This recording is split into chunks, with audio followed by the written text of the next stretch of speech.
I don't know what it was like for you, but I knew that as I was learning to ride a bicycle, when those training wheels came off, it was go time.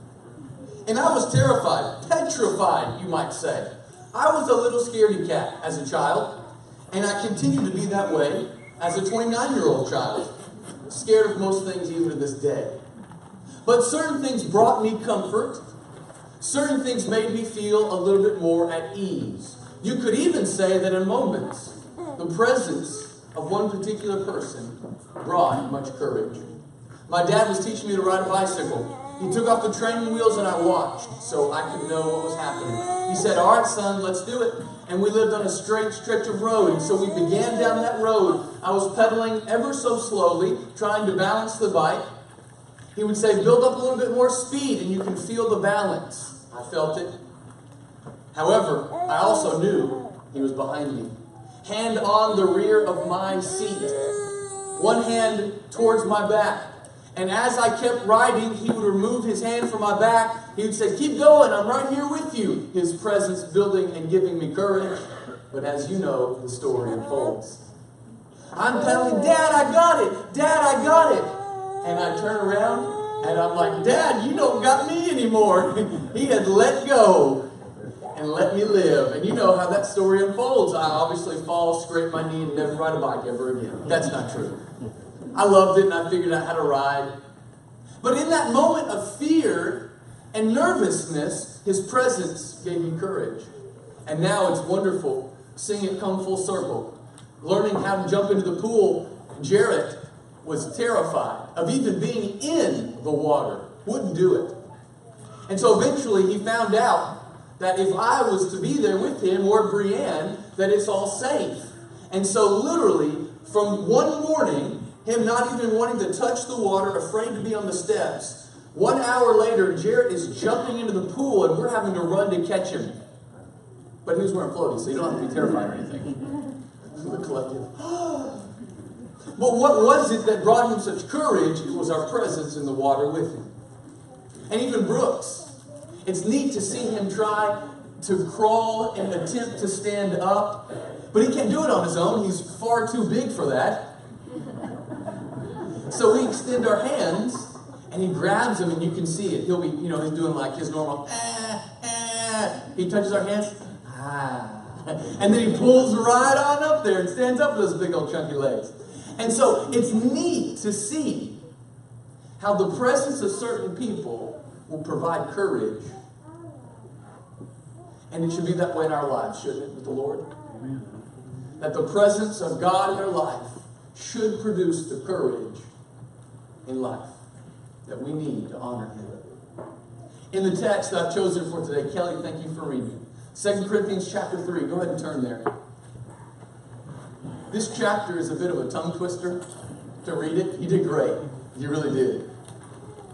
And even in reading it, I get confused from time to time.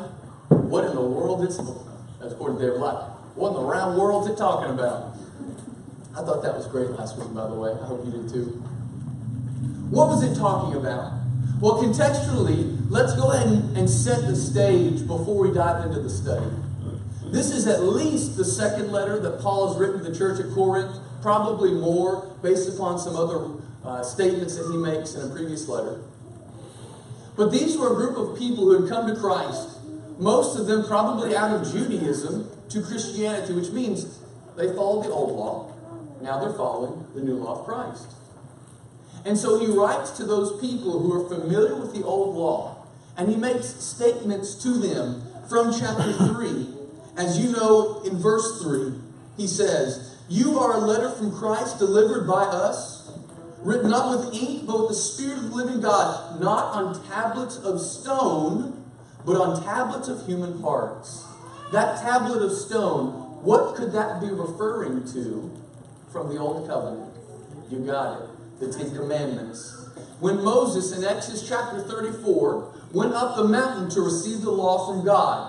And go ahead and turn there in Exodus chapter 34. We're going to read from 29 to 35. This is a story that you're probably familiar with. When God shows himself, not his face, because nobody could ever see God and live. Not even the front part of his body if God had a body, it was more of a celestial presence of sorts. Nobody could see it and survive. So God says, you stand there, hide yourself there, and then I'll pass by, and I'll uncover you, and you will see the backside of me. You'll see my glory as it fades. Because even God's fading glory is too much for humanity to grasp. And so in Exodus chapter 34, as the text is being read, pay attention to the words in verse 29 to 35. When Moses came down from Mount Sinai with the 2 tablets of the testimony in his hand, as he came down from the mountain, Moses did not know that the skin of his face shone because he had been talking with God. Did you know that was in there? Had you read that before? That Moses, watching the fading glory of God, it was so great and wonderful to behold that literally his face shone brightly. His skin pigmentation changed in that moment. Now, I don't know if that was because of the great light. He had an immediate rash of a burn, and he walked down looking pink as a lobster. I don't know what that could have been. I don't know if it turned some bright white, maybe even a hint of yellow to reflect the image of God. I'm not certain what the brightly shining was like, but I know that it happened. Let your imagination wander. I know this. Verse 30. Aaron and all the people of Israel saw Moses, and behold, the skin of his face shone, and they were afraid to come near him. Now, was that fear because a burn and boil? I don't think so. Was it fear because it was so different, unique, and it stood out so greatly? I think so. This was something that they had never seen. This was something that they had never encountered before because of the brightness of his skin. People wouldn't even come near him. 31. But Moses called to them, and Aaron and all the leaders of the congregation returned to him. And Moses talked with them. Afterward, all the people of Israel came near, and he commanded them all that the Lord had spoken with him in Mount Sinai. And when Moses had finished speaking with them, he put a veil over his face. It was so bright and distinct that he had to cover his face. Why was his face shining so brightly? You know, because he was in the presence of God. He was in the presence of God as closely as any human being who's ever walked the earth, and his face showed it. Have you ever seen anything in this life that's so different and so unique, and it stands out so much that you can't help but be taken aback by it? I remember going to Freed-Hardeman lectureships, and I've been there every year since 2007, which, that's 11 years. That's a long time for me. And every year, without fail, there's one particular man that I recognize. You know, I'm seeing thousands of people every year, but I can remember this one man every single year, and I can tell you, I'm looking at it right now, the exact seat that he sits right before the evening devotional. Why? Because he doesn't have legs. He doesn't have anything to help him because he walks on his hands. Incredibly strong man, a preacher of the gospel, as a matter of fact, walking on his hands. And as you can imagine, it's a very different sight. And I'm not speaking in any way to belittle him or to make fun of him at all. I'm simply trying to convey this is such a unique and different thing that it absolutely stands out. And he works his way over to that front spot in the far right section, and he gets up in that chair, plops it down, and he sits there, and he reads, and he studies, and he worships with everybody else. And it's incredible to me. And I've gone and spoken with him before. What a wonderful guy. The strength, the courage that he shows. It's something I'll never forget because it stands out. Now, when those people of Israel, when they saw Moses, I guarantee you it's something that they never forgot because of how greatly it stood out and how unique it was. But notice what Moses had to do. He put a veil on his face. And the text even says, back in Exodus 34, look what it says in verse 34. Whenever Moses went in before the Lord to speak with him, he would remove the veil until he came out. And when he came out, he told the people of Israel what was commanded. The people of Israel would see the face of Moses, that the skin of Moses' face was shining, and Moses would put the veil over his face again until he went in to speak with him. That is the Lord. Moses had to cover up his face because it was so different, so distinct, and it shone so brightly because of the presence of God. If anybody knew the presence of the Lord, don't you think it was Moses? A man that went up on Mount Sinai because he said, Lord, show me your glory. I would like to see your glory. I wonder if that's because Moses had some wavering faith at times. He had some confidence issues that he needed to be emboldened with. I mean, think about it. He went to see the burning bush, and God said, go to Israel, or go to Egypt rather, and speak to the Pharaoh concerning these things. He says, but I'm not a good speaker. Moses, you're looking at a guy who can burn a bush, but the leaves stay on the tree. I mean, this is incredible stuff. But it wasn't good enough. So he goes to Egypt, he speaks to the Pharaoh, and he gets the Israelites out. And what does he see? The 10 plagues. What does he see? Crossing a river. What does he see? An army coming after him, and the river coming back and encapsulating and taking up all of that army. What does he see? God working powerfully. But it wasn't enough. In this moment, he says, God, I need to see your glory. Well, what have you been looking at, Moses? It wasn't enough. Who in here drinks caffeine? Is it ever enough? I remember the first cup of coffee I ever drank. We were playing cards at my in-laws' house, sitting at the dinner table, and everybody's drinking this smelly, hot stuff. I was like, oh, I don't like it, but I'll give it a shot. Never having had caffeine, good grief, that's a lie. Never having had coffee before. But I don't drink a lot of caffeine. I took that cup of coffee, and my in-laws make coffee that if you were to splatter it up on the wall, it would just stick. I mean, that's how strong it is. And so mine's almost white because of all the sugar I put in it. So I pour it all in there, I get it all doctored up, and I take a sip, take another sip, and I wait for it to cool off a little bit. Well, I finally finish the cup. 5 minutes later. 10 minutes later. 15 minutes, I was like, whoa, is this why everybody drinks coffee? This is amazing. Did we just get new lights in here? This is incredible. I'm going to go run a little bit. And I was off. I mean, I just could not handle the absolute influx of caffeine within my system. Do you remember that first time you had that caffeine? Wow. And now what? You need an IV. You get a little bit, and it does a lot. But the more you get, when you get a lot, it only does a little bit.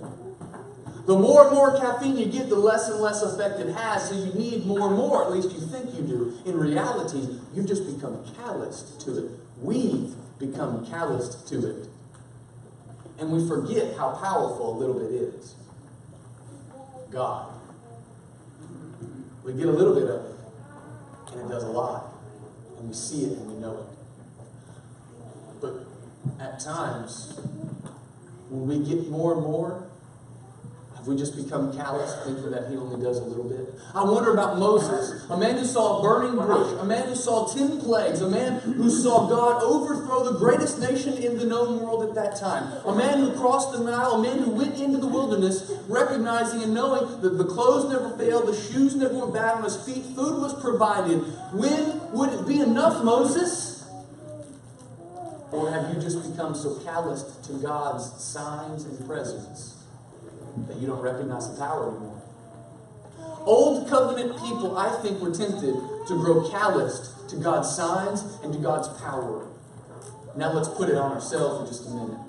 New covenant people are tempted to grow calloused to God and His Word and to God and His power. Go back to 2 Corinthians chapter 3. This is why Moses brought this up with the Corinthian Christians. He knew they were familiar with the Old Covenant law, the tablets of stone. You can read from 7 to 15, where he says, now if the ministry of death carved in letters on stone, if it came with such glory, that the Israelites could not even gaze at Moses' face because of its glory? Will not the ministry of the Spirit have even more glory? What he's saying is this. The Old Covenant law, those tablets on stone which represent the Old Law, they were created to guide God's people, but ultimately would lead to death. You can read Romans chapter 7 about this. The Old Law was created to point out sin.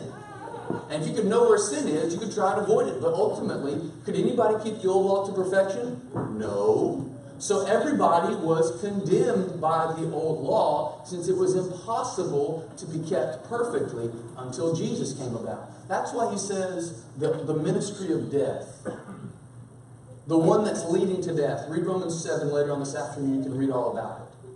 But the New Covenant law has no basis on our works. It has no basis on our perfection. It has no foundation on us making ourselves right. But it's founded entirely on Jesus' work. It's founded entirely on what Jesus has done. It's founded entirely on Christ making us righteous. And so whereas the Old Covenant was the ministry of death, the law leading to death, the New Covenant is the ministry of life, leading to life. Because it's founded on so many better promises. We can read in the text, as we've done from the Old Testament, that Moses' face shone bright like a light. Now I want you to see Paul.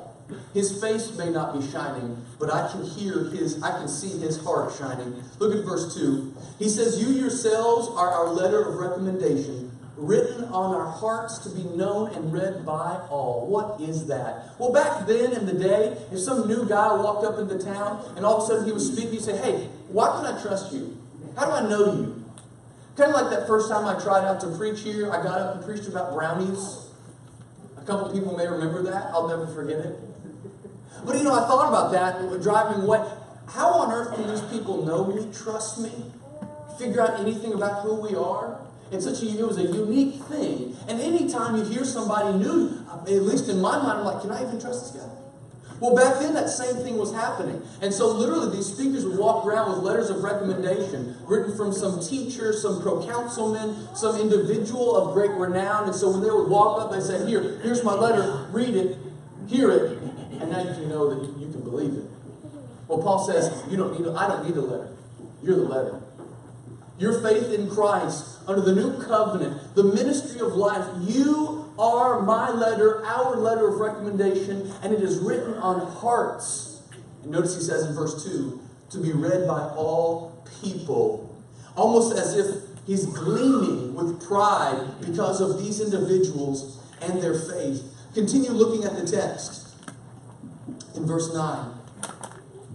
For if there was glory in the ministry of condemnation, that's the old law, the ministry of righteousness must far exceed it in glory. Indeed, in this case, what once had glory has come to have no glory because of the new glory. That's the new covenant that surpasses it.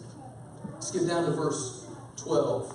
Since we have such a hope, we are very bold, not like Moses who would put a veil over his face so that the Israelites might not gaze at the outcome of what was being brought to an end, but their minds were hardened, for to this day, when they read the old covenant, the same veil remains unlifted. I love how the text unfolds. You see this next phrase? Because only through Christ is it unveiled. Only in Jesus can the veil be removed and the light shine for all to see. And that's the imagery that Paul wanted the Corinthian Christians to get.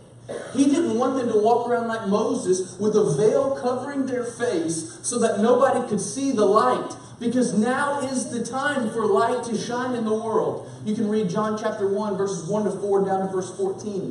When Jesus came into the world, he was a light that shone throughout the entire world. And he was telling the Corinthian Christians, don't cover it up. You might look different. You might stand out quite a bit.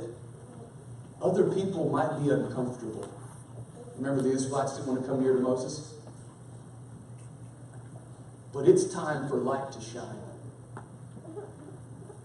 Because today is the day of salvation. And it has been brought near in Jesus Christ. Only through Christ is it taken away. Look at verse 16. But when one turns to the Lord, the veil is removed. Wonderful, wonderful imagery. Paul's heart was filled with light. Why? Because Jesus is light. Jesus is the true gospel message. Why was Paul's heart filled with light? Because of the presence of the Spirit in the message of Jesus from God. The new law that Paul was preaching, the gospel message that he was giving, the one in which the Corinthian Christians held so dearly. Why was Paul's heart filled with light? Because he knew what Hebrews 13:8 says. That Jesus Christ is the same yesterday, today, and forever. And while that old covenant would eventually be brought to an end, the new covenant would last throughout eternity, because Jesus, the foundation of the covenant, is the same yesterday, today, and forevermore, living in the hearts of men for all eternity. His heart shone bright for the world to see. We should have lights that are shining, and shining brightly. But the question to be asked is this: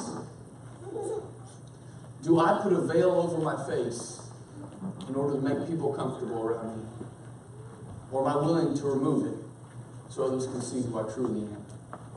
You remember the text in Exodus 34? Moses uncovered his face before God. But when he went to see the people, what did he do? Put it back on. Are we Christians that live like Moses? We show God today what our faith is. And today we can say amen and amen. Today we can talk about, I love the Lord. Do you love the Lord? Amen. Yes. But tomorrow it may be a little more silent. Are we living our lives as Christians like Moses? Showing God our true colors and the true light that shines, but yet around people making sure we have a veil, because we don't want them to be uncomfortable. We don't want them to see how different I am. We don't want them to see the transformation that has taken place within me. Look at 2 Corinthians chapter 3, verse 18. And we all, with unveiled face, are beholding the glory of the Lord and are being transformed, changed into the same image from one degree of glory to another.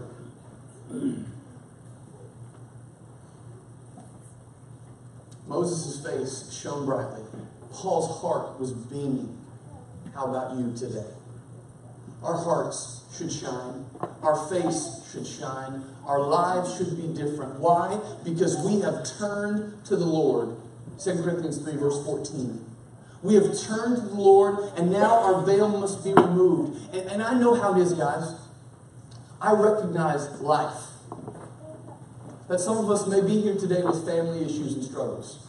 I recognize fully that you may be dealing with some personal doubts, some personal concerns. You may just be a shy individual that doesn't like to say much, doesn't like to do much, because you're afraid of people. You may be somebody who has some great stress going on. I don't know what it is. You may be a people pleaser like me, and you don't want to make anybody else uncomfortable. And so you don't want to lose an opportunity, because if I say, I love you, you know I love you. Let's talk about your soul. Have you heard about Jesus? What if all of a sudden they cut me off? That's probably my biggest fear, that I'm going to lose an opportunity and I'll be rejected by somebody, and I may not have a chance to talk about Jesus anymore. And you know what my fear has led me to do? Not say anything. That's it. I'm afraid at times I live with a veil on my face, fearful. Well, Chris and I were talking last week, and we figured something out that I hope has an effect on you, like I know it's going to have an effect on me. I have to put less pressure on myself to be perfect when I speak, and have more faith in God to be powerful when I speak. Because if I base my faith on my perfection, I will fail. And I will be fearful, and I will say nothing. But if I base my faith on God's power, it will never fail. He will never not do His work. And I may even have the courage to say something. And we, beholding the glory of the Lord, are being transformed from one image of glory to another. That's the Bible. His presence should bring us courage. Now, are you living your life with courage? We, like Moses, should ask to see God's glory. We, like Paul, should be unashamed and bold. We ought to have more faith, more assurance, more belief.